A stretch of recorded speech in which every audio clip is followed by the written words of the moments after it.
All right, Wednesday. So good to have you all here, and welcome to those who came in during the meditation. We've been having the honor of working through this incredible text by His Holiness the 14th Dalai Lama, How to Practice. What a gift to have His Holiness sit down with all of us and share very precise directions on the path of awakening. Really, this is the Four Noble Truths from His Holiness, really spoken to a Western mind. So it's been, for me, just so enriching to be able to unpack it and to go through the text with all of you and to engage in these practices.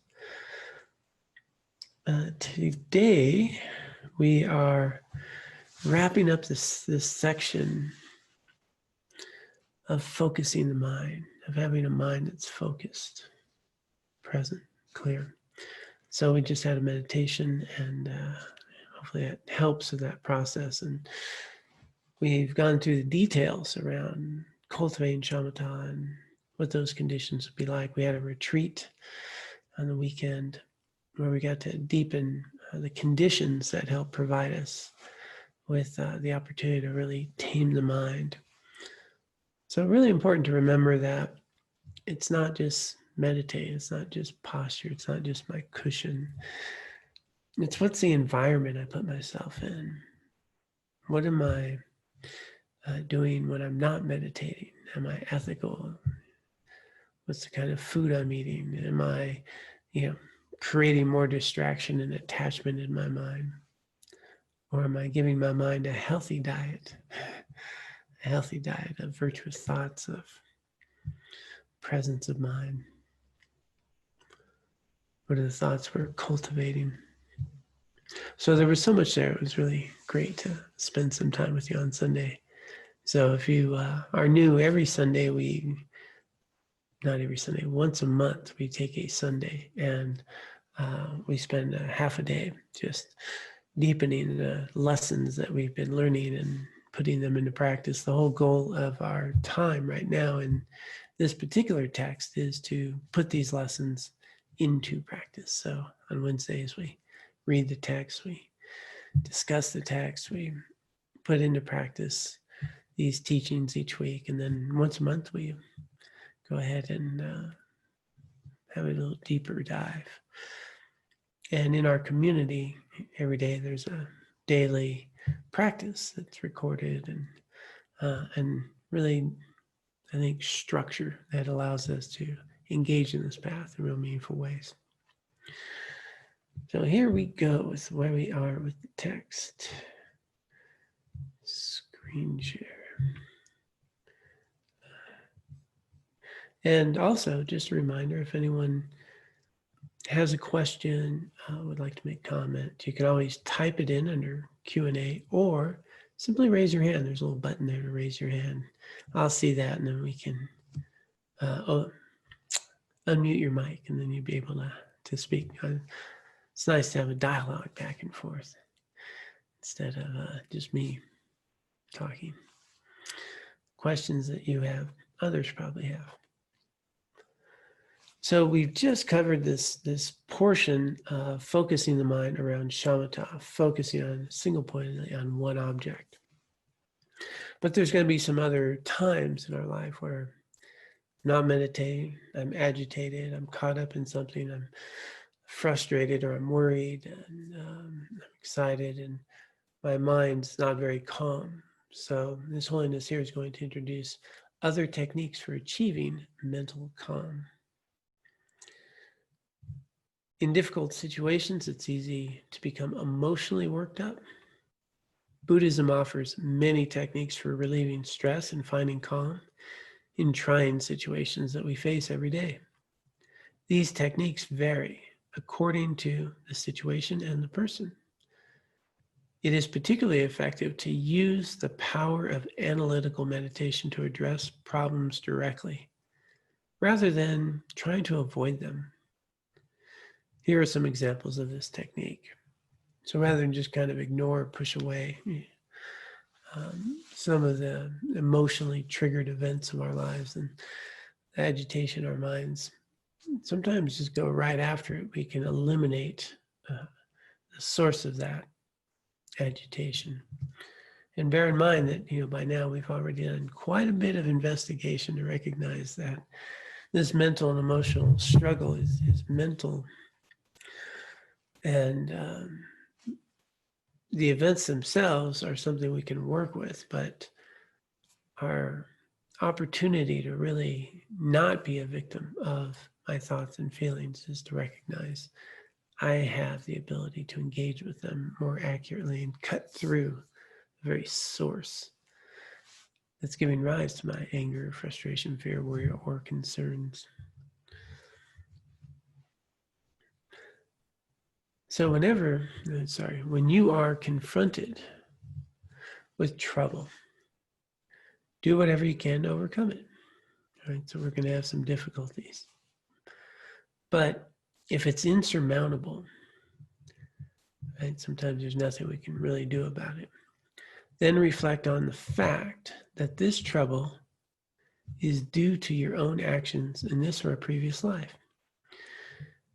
Understanding that suffering comes from karma will bring some peace as it reveals that life is not unjust. Otherwise, sorrow and pain might seem to be meaningless. And so this kind of punches you in the eye. Hey, I'm having difficulties, and well, it's your fault.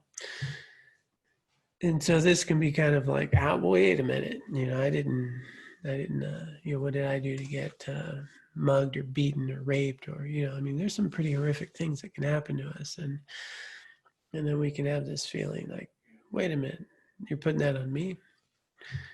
And so in which case it wouldn't seem very peaceful. So that's where it's so important to have a context here. And that is to understand that, yes, we have karma. Yes, we've created karma, and we have habits and tendencies and conditions and seeds that we've watered through numerous lifetimes. We don't know what we've done in previous usually, and often we can't remember a lot that we've done in this lifetime.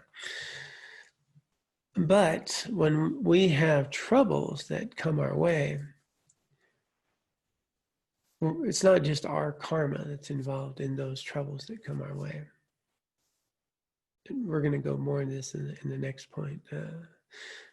It is an understanding that everyone has karma, that there's the karma of the city that we live in, there's the karma of our cultural history, there's the karma that has given rise to civilization, the karma that we're creating right now as a Buddhist group. There's layers of karma, and they're all intertwined. And we've got a little piece in there too. And so difficulties that come and really affect us in some way, it's not that we've created the karma to make that happen to us. I didn't create the karma to get beaten, but I collectively, have a part of some karma that is ripening in a way that these other karmas and all the other things that are going on in our life experience have come together, and that as a result, I'm going to have some pain, and I'm going to have some resultant karma that has ripened. And the thing about this here, where it says, well, that could be peaceful, it removes the victim piece. It removes the idea that someone just randomly harmed me in some way.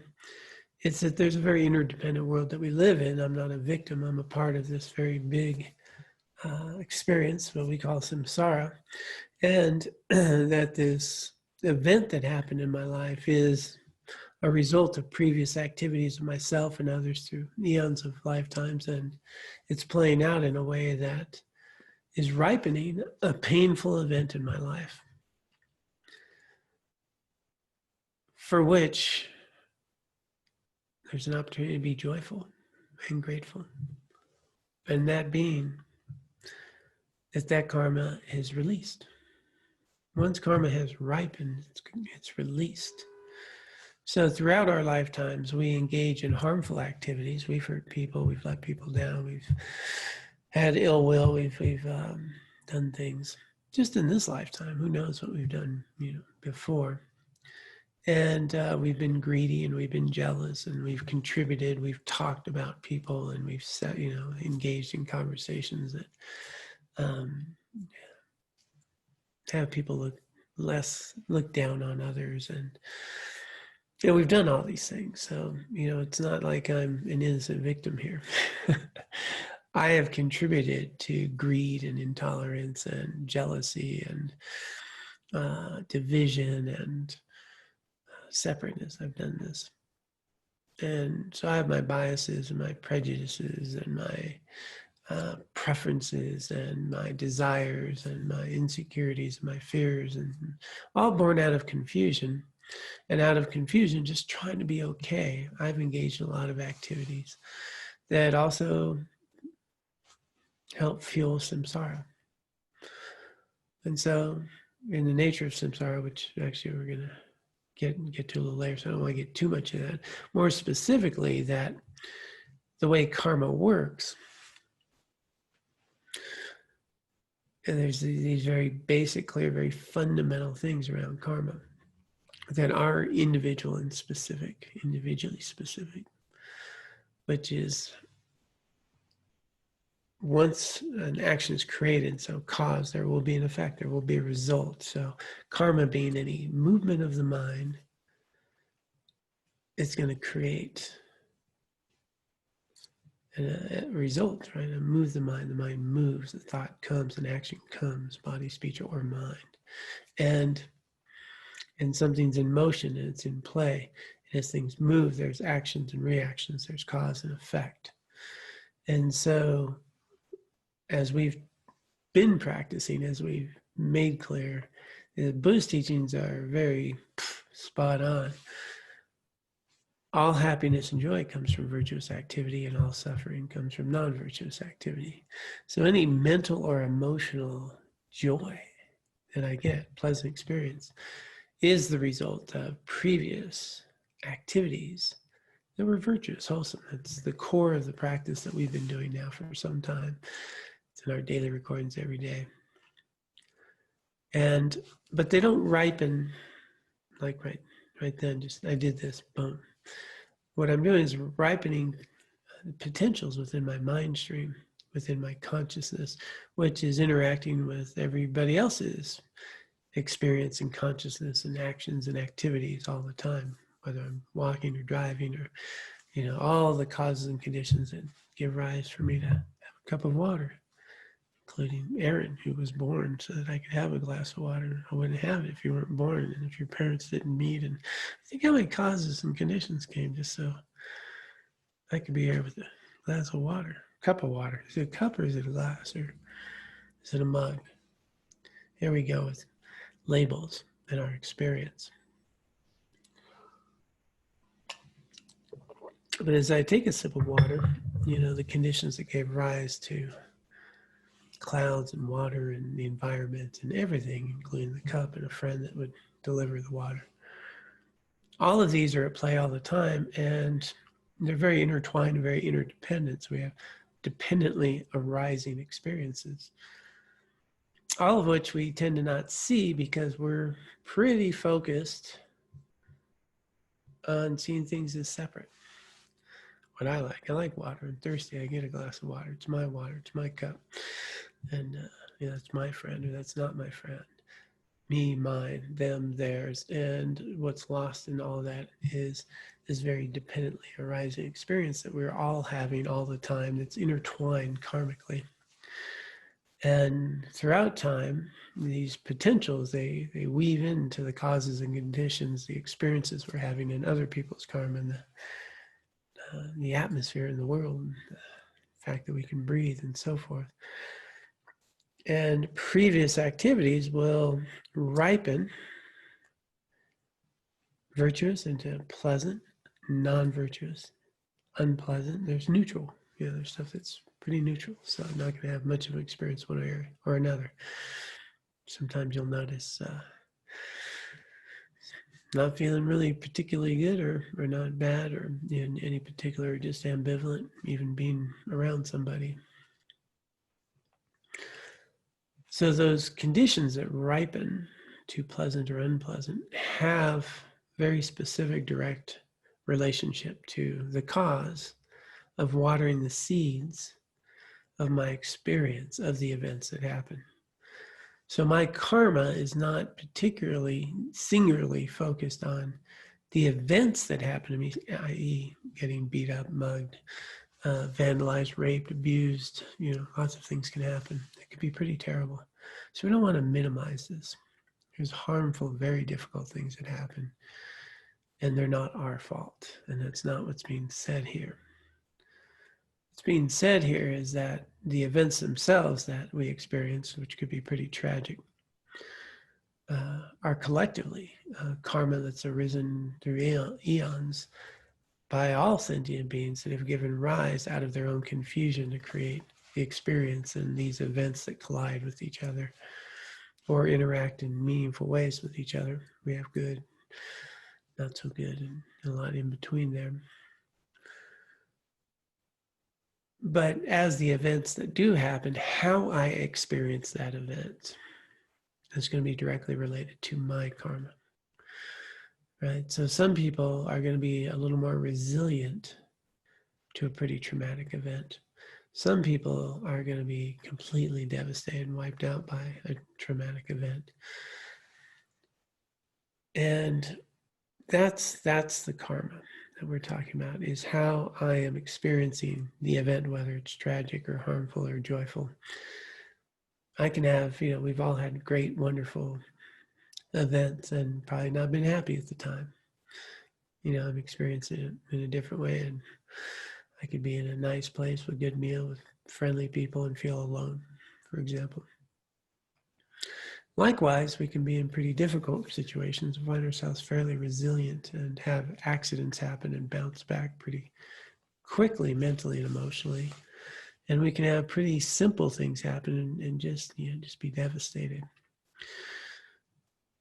So that's the karma that's personally ours, is how we're experiencing these events, not that we deserve the event to happen to us. That's very mixed in all of this.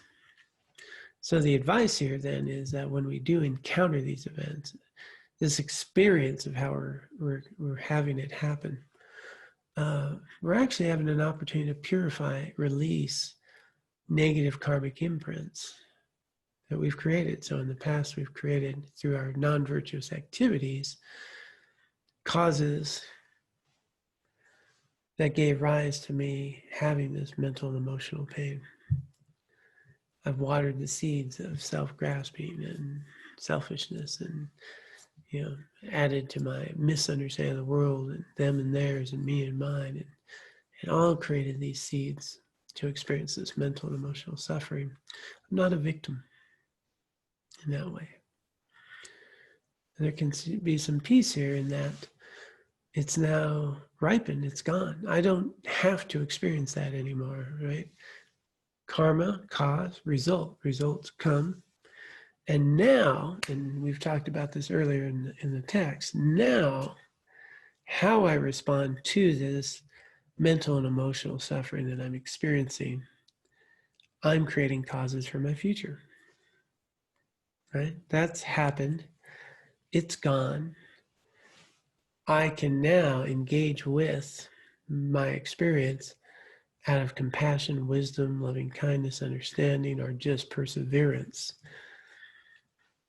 in ways that are creating the conditions of my future experience. I have agency here. I have a lot of, my own personal ability to affect things.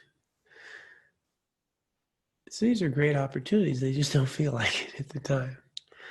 And so His Holiness is, offering that analytical spot that when these harmful, negative situations that we find ourselves caught up in, we can take a moment and recognize, oh, wait a minute. I have agency here. I have an opportunity here. These ripened in my experience of them ripened specifically because of me, but and that's gone now. I don't have to experience this again. especially if I don't respond. Now, if I engage as a victim and for me and cultivate more ill will and assess blame and, and all that, then what I'm doing is I'm perpetuating these experiences. I'm reifying them, and I'm creating the causes and conditions for more of them.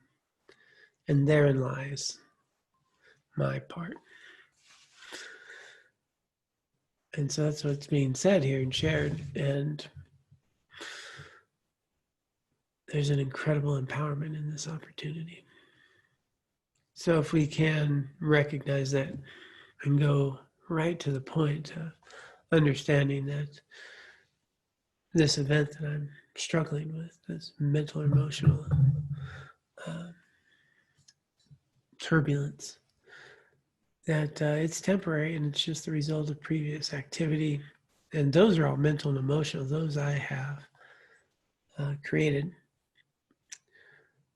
Well, I don't have to live like this anymore. I can just recognize that. So I'm not a victim. It's just a ripening, and it's gone now. As long as I don't perpetuate it. So I want to pause there and just see if there's any question around that. That's quite a little bit I threw at you. And I think a really important point to be as clear as we can with.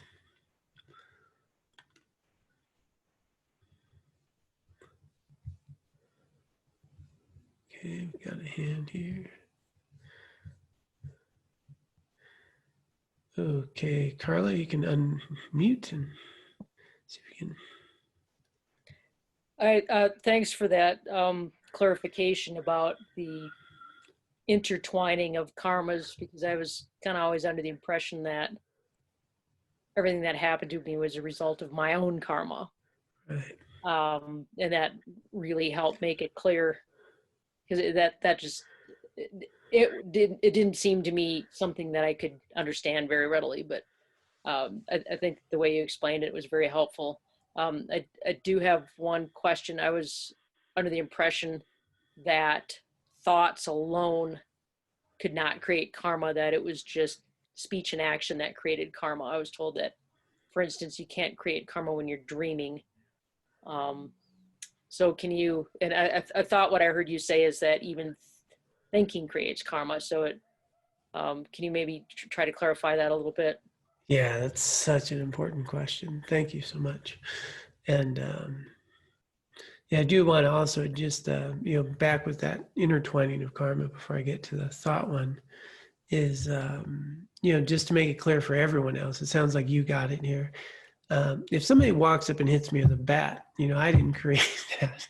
Like there's that person's karma, and it's, their parents and the situation and the environment, you know what I mean? So that's something that I think for me helps me really get, okay, I have some part in all this, but I didn't give birth to that guy to hit me with a bat. But yeah. So, okay. Now with thoughts do create karma. And here's how. So, for example, you brought up when I'm dreaming, right? I'm not really creating karma, maybe. And thoughts that arise, for example, if I am observing my mind and I notice thoughts arising, those are ethically, I can say that word, ethically neutral, right? So they're just arising, they're habit. There's not a karmically good or bad with those. But once I engage with those thoughts, anger, resentment, jealousy, well, yeah, now we're creating karma. And if you think of karma in a very simple way, that it works is that habits and tendencies, right? What I think, say, and do, I'll tend to think, say, and do more, right? Karma is creating these potentials and habits and tendencies and perpetuating thoughts and attitudes and habits and experiences. So if I get caught up in anger and then identify with that anger and start justifying that anger and going with, that's all going to have an impact. So karmically, body, speech, and mind, in the 10 non-virtuous actions, there's the non-virtuous of body, speech, and mind, mind being the thoughts, the attitudes that we have. And so, so there's our thoughts that are neutral, not going to have an impact if I'm observing them. Like I can observe thoughts that arise. I can observe anger arise. But once I engage with the anger, I am angry and they are so evil and I hope they get theirs. All those are thoughts that I'm identified with, and they're going to perpetuate thoughts like that and habituate more. So those thoughts then would have karmic imprints, so movement of the mind in that way. And the key point that I did not mention is the motivation is going to be the highest impact in terms of whether something's virtuous or non-virtuous.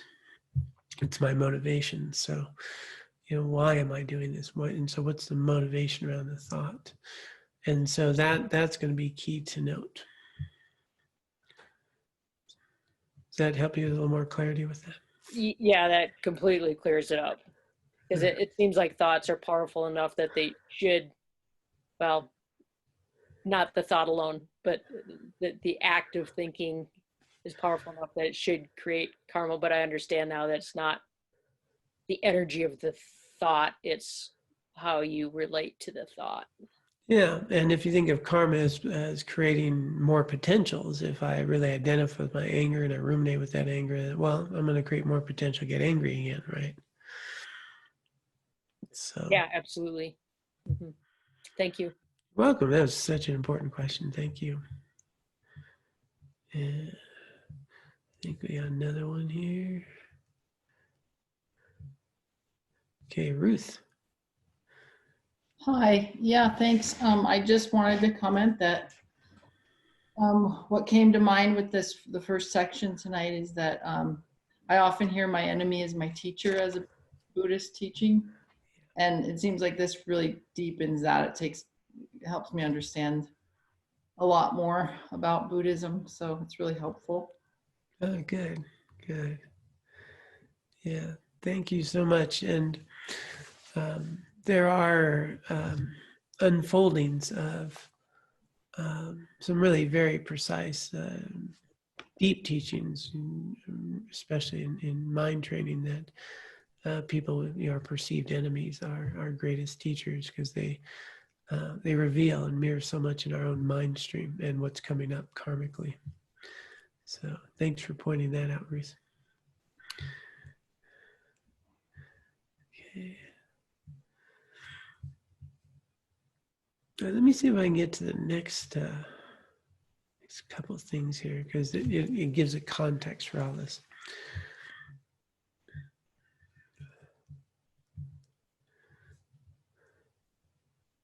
Gotta wait for that thing to go down so I can see. There we go. So the second one. Initially, a problem can seem solid and intractable until you investigate its true nature. To do this, work at understanding the range of suffering in your own life. Ordinary mind and body have the nature of suffering, just as it is the nature of fire to be hot and burning. So our bodies have the nature of suffering. Fire has the nature to be hot and burning. In the same way, we have learned how to work with the nature of fire, right? So fire's there, it exists. We know how to work with it, and we build fires, we use fire. We can learn how to work with the suffering in our lives. And so I think that comes right back to Ruth's point there, is someone perceived as an enemy is, yeah, we're going to have people we don't like. We're going to have people that we have experiences. Why wouldn't we? And it's the nature of these interactions that we have as humans. And so now these are opportunities to be skillful in learning how to work with the nature of our experience. And so, these problems that come up that seem, in a certain way, the analytical approach here would be to, well, that's just the nature of experience, right? That, and he's going to I think reframe it. No, we'll work with it here. I just don't want to go too much into this, and he says something more in the next one. The nature of samsara suffering, right? The nature of our experience is messy. Life is messy for everyone. There is hardship. There is, we just look around, read the paper. Just listen to anybody's story. We've all had grief, suffering, struggles, and so forth. It's the nature of existence. And when we understand that, then we're much more able to work with the nature of this. And we're all very skillful. We already have learned many ways to not suffer, right? We've all learned how to deal in many ways with some adverse situations. We've become pretty skillful at things. And so the situations that we seem intractable, that, oh, this is terrible, how many of those have you had already in your life? Right? We can't count them. And the point that I saw it on Facebook, so I'm citing a really good source here, that when things seem really difficult and struggle and your challenges come, just remember that your success rate at overcoming the challenges in your life is 100%. And that's pretty good. We can forget all that when we have another problem, that we have already overcome every difficult, intractable, challenging event in our lives, haven't we? And here we are with the Buddha Dharma and the path of awakening and cultivating our highest potentials. So, understanding that the nature of our experience is rife with challenges, which are also opportunities. And so we're learning how to work with things. Just as fire can burn, fire can also cook our food, keep our homes warm, provide comfort. It can be quite nice to sit around a fire. The events in our lives are like that as well. They can seem like big problems, or they can seem like learning experiences. So that's a nice right to it kind of a point. Let me see if I can sneak in the next one here. Consider trouble from a broader perspective. If someone accuses you rather than lashing out, imagine that this accusation loosens the chains of your own self-cherishing and thereby enhances your ability to care for others. Reframe bad circumstances as forces assisting your spiritual development. This technique is difficult to implement, but very powerful when you succeed. Apparently, the other ones are not difficult. They're just easy. So this is the difficult one. Oh, that's good. So it's a really powerful practice, though, when someone does lash out, call us names, slander us, our ego, our pride, that's going to step up. And that is such an opportunity, because this is the core of samsara. The creation of samsara for all of us is our self-cherishing, our self-obsessed nature of identifying with a whole bunch of mental afflictions and karma and klesha in this body in a way that's not accurate. And it seems so real. And I want to defend it. And I grasp onto it in a particular way, that when my pride or that, is strong, those are opportunities to really see the root and cause of all of the samsara that I get to experience. And so here's an opportunity to loosen that, to rather than lash back at someone, to stand and reify my Johnness. I can just feel all that and watch it come and go and recognize, that's not me. And there's no one who can really belittle or threaten me. There's a lot of people who can attack my mental afflictions. Why do I need to defend those? It's amazing how much time we can spend defending our mental afflictions, my insecurities and my fears and my resentments and so forth. But we are really made of Buddha nature. We are the sky. We're not the clouds. We are that awareness which is experiencing these emotions and feelings. And that is difficult to get to, right? That's the point he's making. But if we can start to watch that strong sense of self wrapped up in afflictive mental states come and go without reacting as a result of feeling them, we have an opportunity to lessen that grip a little bit, and start to notice, I was so worked up and so said this or that to me. And I mean, how many times has that happened in your life? We can't remember who said what when, 10 years ago. And that's not who we are anyway today. And it's not, what are they really attacking? My insecurity. My insecurity is a mental affliction. I'm not my insecurity. And why would I want to identify with that? So there is, a lot to work with there, which we may come back to because, this is such a rich, this is the core of it all. All Dharma, this is right at some point in my trade, all Dharmas are for one purpose. And the measure of having developed in the Dharma is very simple and straight. There's three ways of measuring. The first is, have I lessened my attachment to self-grasping? That's all Dharmas for one purpose. And to stop identifying with that which is not me and mine, to recognize who we really are. So this particular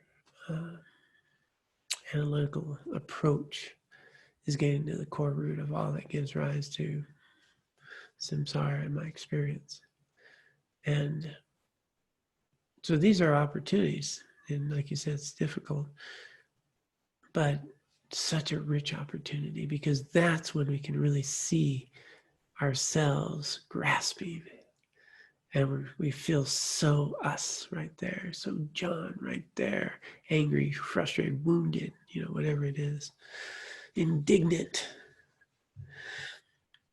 And then wow, if I can just notice that in the moment instead of rolling with it and lashing back, just notice, wow, look how indignant I am. Look how offended I am.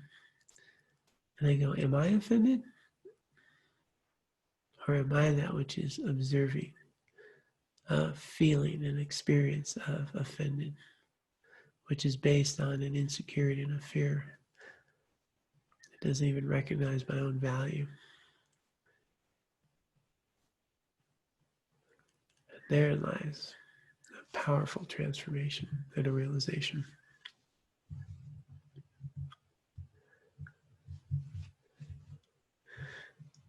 Okay, so it looks like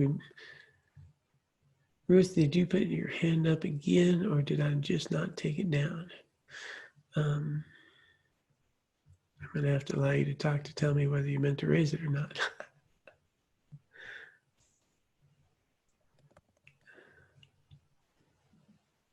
All right. Did you have a question or a comment, or did I just not take your hand down?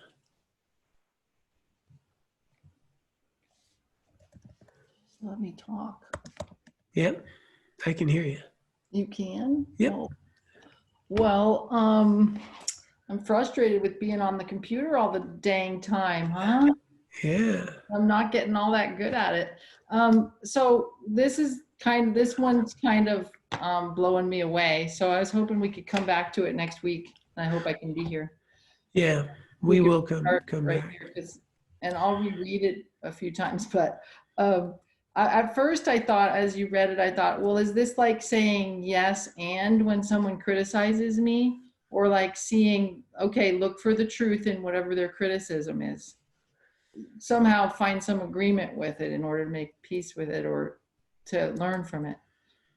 And then what you said didn't seem very related to that. So anyway, that's where I'm at.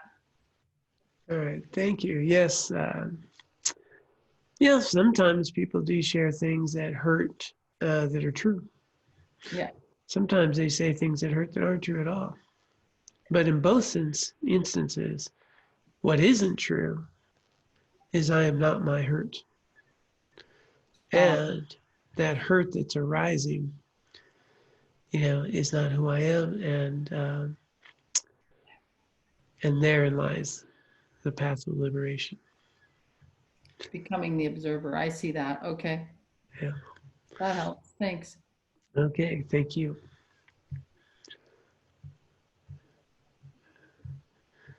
Okay, so yeah, we will come back to that point because this is like right there with the path of liberation. Within the 7-point mind training, the 5th point is the measure of having trained the mind, and right there, just clear as day. All dharmas are built for one purpose, and that's to eliminate that self-grasping, that misperception that gives rise to everything else. So, really good practice when we notice that strong sense of whether it's being criticized or emotionally hurt in some way or offended or however.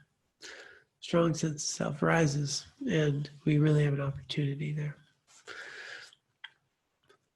All right. Well, it's nice to have such a great turnout here, and I am so grateful that we get to go through this very precious text.